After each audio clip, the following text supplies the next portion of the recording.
Hey everyone, welcome back to Corporate Decoder, the place where we dig through shady corporate filings to find the dirt, or maybe, just maybe, some gold.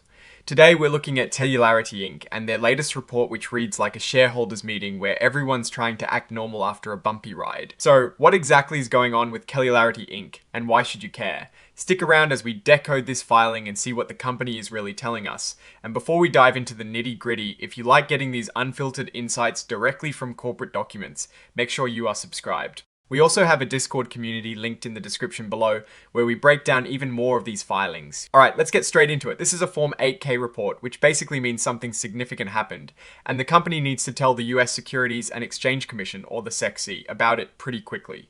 They're reporting on their annual meeting of stockholders, which took place on the 19th of December, 2025. Think of this as the company's yearly checkup, where shareholders get to vote on important stuff. Now, Celularity Inc. is a company that has been trying to make waves in the life sciences space, specifically in areas like cell therapy. It is a complex field, and companies in this sector often have unique financial structures and face significant development risks. They've got a couple of things registered with the market. There is their class of common stock, which is pretty standard, and then there are warrants. Warrants are essentially options to buy stock at a certain price in the future.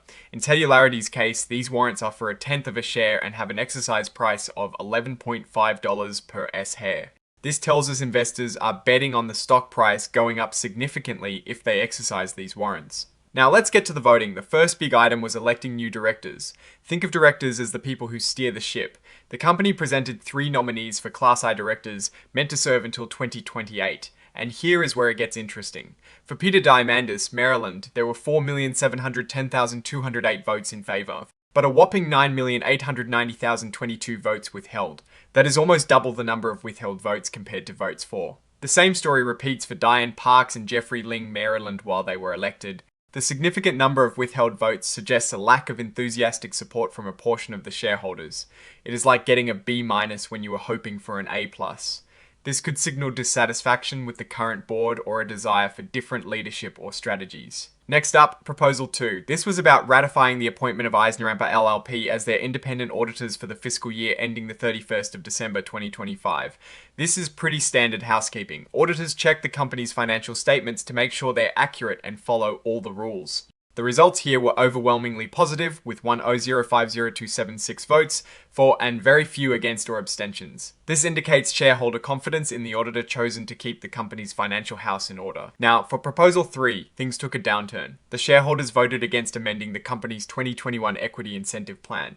This plan is how companies give stock options and other equity awards to employees and executives.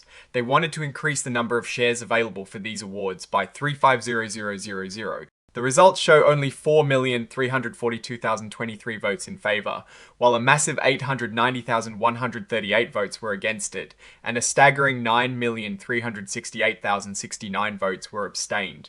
The number of abstentions is particularly high, which could mean shareholders were unsure or simply didn't want to commit to the increase. But the clear majority of votes against the increase, coupled with the abstentions, shows direct disapproval. This is a pretty strong signal that shareholders feel there are already enough shares out there, or they are concerned about dilution from executive compensation. It might also suggest a lack of confidence in management's strategy if they feel significant future growth warrants more stock to be given away. Finally, the report is signed by Robert J. Hariri, Maryland, PhD, Chairman and CEO.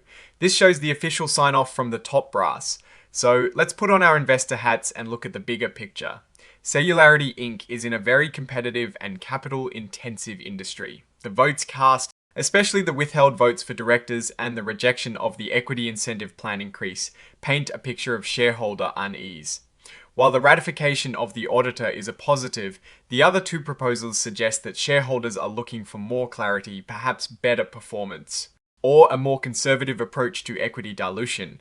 The fact that they are an emerging growth company means they have some leeway with accounting standards, but that doesn't change the fundamental business realities. The stock prices for companies like this can be very volatile, and these shareholder votes can sometimes be a leading indicator of future challenges or shifts in investor sentiment. The board's ability to address the concerns that led to withheld votes and the rejection of the stock plan increase will be critical for future shareholder confidence and, ultimately, the company's valuation. Alright, that is our breakdown of Celularity Inc.'s latest filing. What is your take on these numbers and what they signal for the company's future? Do you think the shareholders are right to be cautious? Drop your thoughts in the comments. If this analysis was valuable, hitting that like button really helps, and subscribe for more deep dives. And don't forget to check out the Discord in the description for even more discussions. Thanks for watching, see you next time.